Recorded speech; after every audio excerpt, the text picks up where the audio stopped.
Yo, what's up mga choy? Good morning sa inyo lahat. So for today's content mga choy, magkakabit tayo ngayon ng Nissin, original Nissin. So yung style niya parang PS16. Pero itong Nissin na to mga choy, galing to sa big bike, GX6R. GX6R ata yung na Kawasaki mga choy. Nakalimutan ko pero parang GX6R ata yun. Sabi sa nabilhan ko na ito mga choy. So tingnan na natin.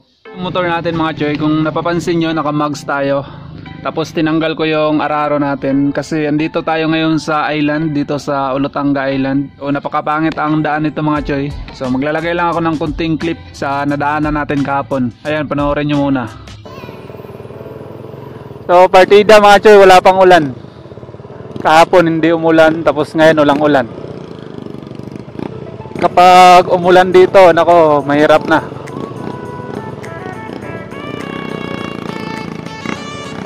Oh.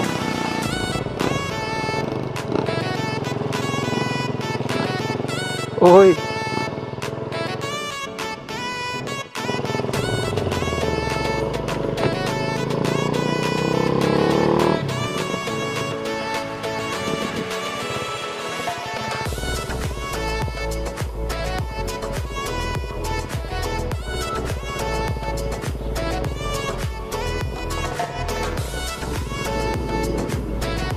Grabe naman yung alikabok.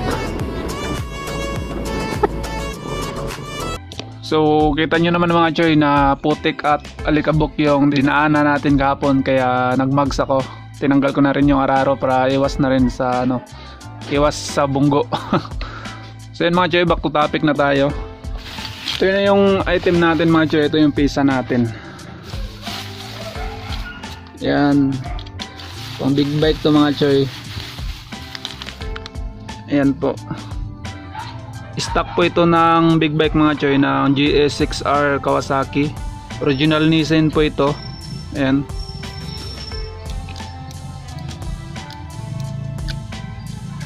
Napakaganda mga choy. Ayan, medyo mahaba lang tong lever nya pero okay lang to.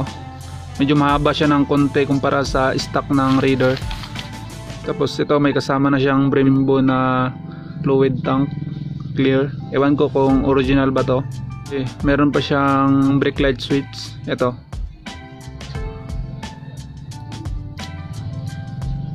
Ayan. Pero ang habol ko talaga dito mga choy is original kasi ito kumpara sa PS16 dito sa atin. Napakamahal naman talaga ng PS16 na original. Tapos yung kaya natin yung mga 10A tsaka 5A na copy. Mabilis lang talaga yung masira mga choy. Tapos ito yung niya, clutch lever. Ayan, meron pa siyang switch dito. Pang big bike to, di natin to magagamit tong switch nya. Ituan ko kung pinakrom to ng may-ari o stock talaga niya tong chrome. Ayan mga choy. Tapos bumili na rin ako ng brake fluid na colored. Kaso nga lang kulay green kasi walang pink kahapon. Wala akong nakitang pink dito sa amin. So napilitan ako nitong green. Pero ayos lang mga choy, magpapalit din naman tayo ng rim. Napakaraming kulay pink na kasi dito sa amin. Susubukan natin yung black. So nabili ko lang to sa kaibigan ko, kay Omar. Nabili ko lang sa 80 pesos. Shoutout sa iyo pre, salamat sa brake fluid. Tapos bumili na rin ako ng holder. So nabili ko ito dito sa amin, napakamahal mga choy, 180 talaga to dito sa amin. So overpricing yung mga gold bolt dito sa amin mga choy. Bago natin to ikabit mga choy, shoutout sa Junworks from Poblacion Naga, Zamboanga, Sibugay. Shoutout sa inyo mga choy. Shoutout din kay Pops Mark Lloyd. Sa kanya natin to nabili mga choy. Actually siya yung nakabili nito sa nagbibenta mga choy, tapos binili ko rin sa kanya. So mura lang to mga choy, 800 pesos. Ang nagbenta talaga nito mga choy, si Pops Ralphs. Tapos yung nakabili si Mark Lloyd. Tapos sabi ko kay Mark Lloyd na bilhin ko rin sa kanya ng 1,000, kaso ayaw niya ibigay kasi sayang daw. Buti na lang nag-iba yung isip niya. Ayan, bininta niya sa akin ng 800 pesos rin, tapos binigyan ko na lang siya ng pesa. Meron kasi siyang hinahanap na pesa, tapos meron ako, so binigay ko na lang sa kanya, tapos binayadan ko to ng 800 pesos. So shoutout sa iyo Pops Mark Lloyd, salamat sa iyo. So yun mga choy, kabit na natin to. Tanggalin muna natin tong clutch lever natin mga choy. Clutch cable pala.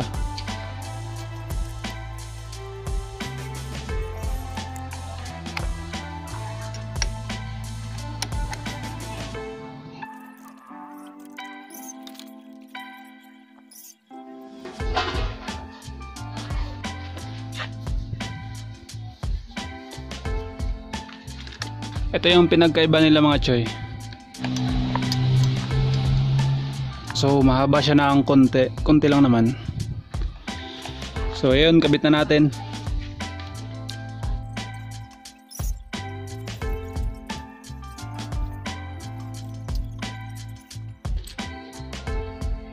Mukhang mahaba tong tornilyo natin mga choy. Kung kailangan tayo mag-washer dito or putulan natin. So ayun mga choy, wala akong ibang nakitang paraan. So ganito lang yung ginawa ko. Nilagyan ko ng isang nut. Ayan. So ayun, kabit na natin. Putulan na lang natin to kapag makauwi na tayo. Kailangan talaga natin mag-content kasi isang linggo na wala pa tayong na-i-upload.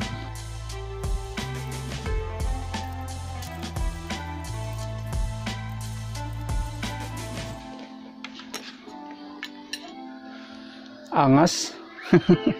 Medyo mahaba nga lang pero ayos pa rin.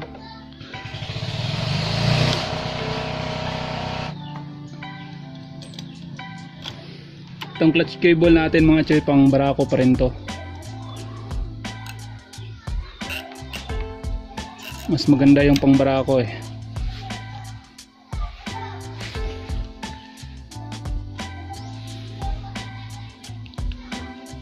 Ayos.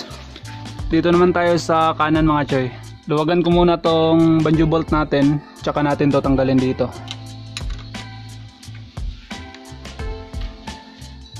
Pangitan ng chrome kasi. Nagkabakbak na yung chrome.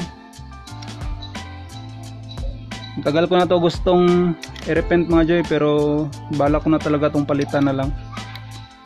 Kaya ngayon mapapalitan na talaga to.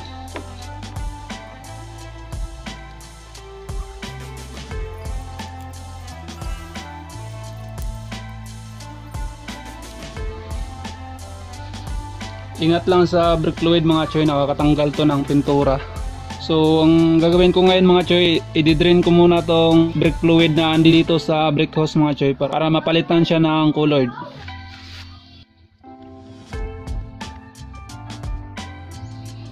Ayan, okay na yan. Kabit na natin yung brake master natin. Ito mga choy, di na kailangan ng washer kasi medyo mahaba tong butas dito. Ayan. Tapos yung dito sa baba, ayan siya. Diretso kasi yung butas niya palabas, so di na natin kailangan mag-washer. Ayan, kabit na natin.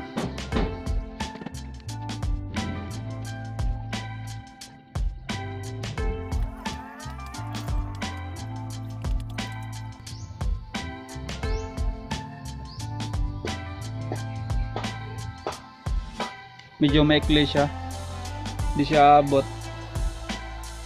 Tapos kailangan siya dito siya banda sa gitna para magiging pantay sila dito. So ganyan. Dito natin lagay, di rin pwede. Ayan. So kumuha ko ng ganito. Wait lang. Lagay ko siya dito sa gitna.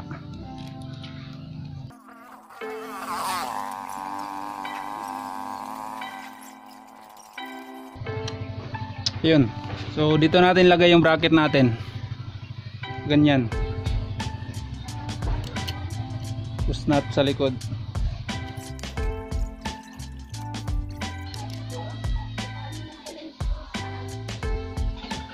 Tapos itong hose natin mga choy, putulan natin to ng konti para umabot siya dito na hindi nakatagilid.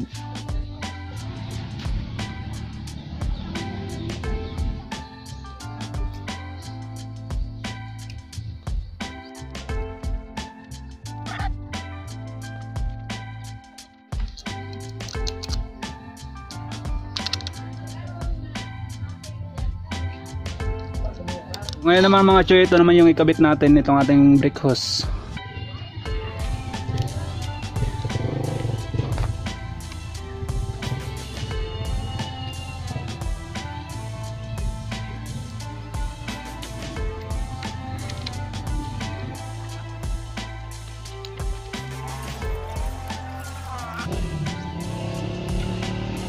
So ayun na mga choy, nakabit na natin. Ayos.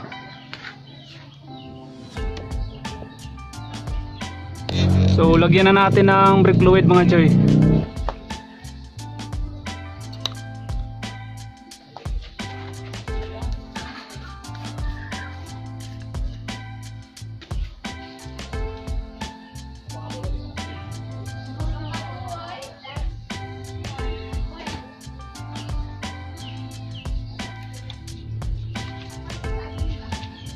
Bleeding muna natin.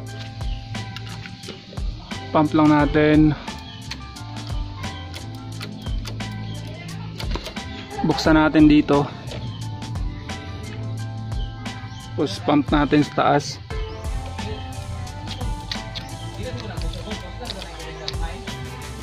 Sarado natin. Tapos pump.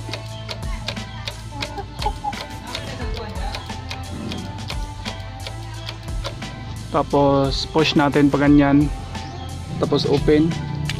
Yun, labas ng hangin. Sirado ulit. Pump ulit. Yan. Ganyan lang mga choy, ulit-ulit lang hanggang tumigas tong brake lever natin. So kapag tumigas na siya, ibig sabihin wala nang hangin tong brake hose natin. Tapos forward ko na lang mga choy.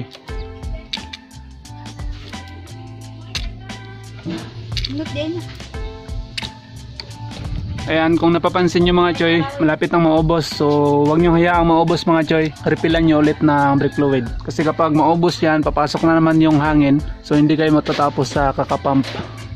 A little later. Yan, matigas na. Kunti na lang. Mga 3 bleed na lang natin. Many unbearable hours later. Ayan, pang last na lang tong blade mga choy. Ayan o, napaka-ikli na ng travel nya. Hindi siya kagaya ng PS16 na napakatagal i-bleed. Tapos malalim pa yung preno. Ito talaga yung habol ko dito eh. Yun, wala nang hangin.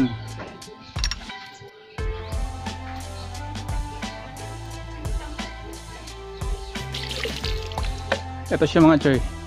Ayan, napaka-ikli ng travel nya. Ayos to mga choy. Lagay natin ang takip.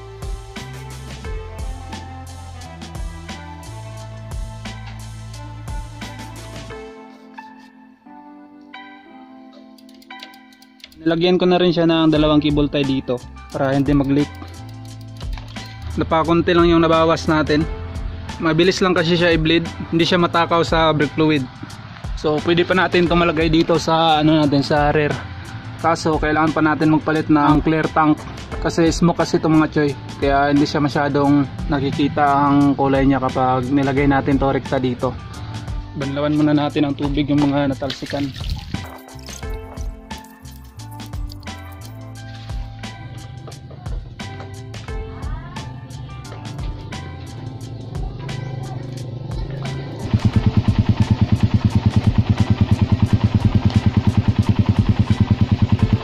Ayos mga choy, napakalupit.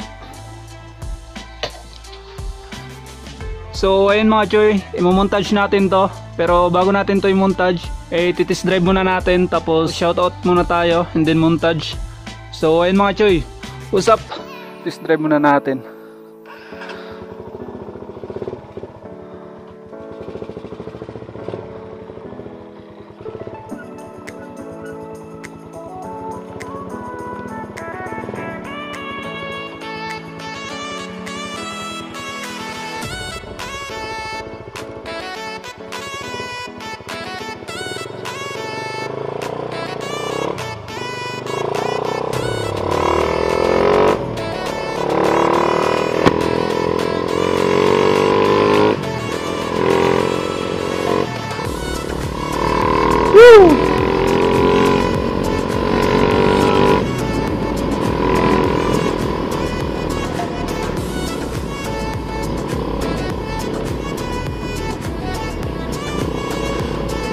Ito pala gumagalaw mga choy.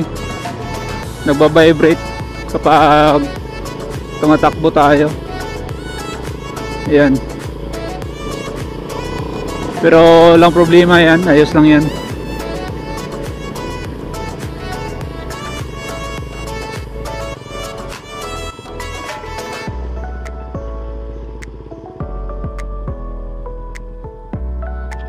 Ayos. Medyo nanibago pa ako sa ano niya, sa clutch.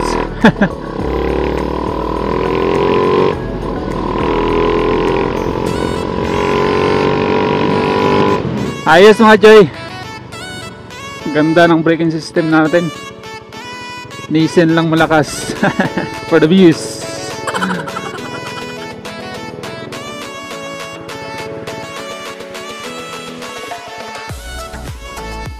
So yun mga choy, shoutout muna tayo. Shoutout kay Court Cubayan from Davao de Oro. Shoutout din kay Gilbert Pulio. Shoutout kay Bong Oyroles from Surigao. Shoutout din kay Rica Acrama Gilimo. Shoutout kay Joshua Pilotos from Bohol Raider 150 United or BRU. Shoutout sa lahat mga choy, ride safe.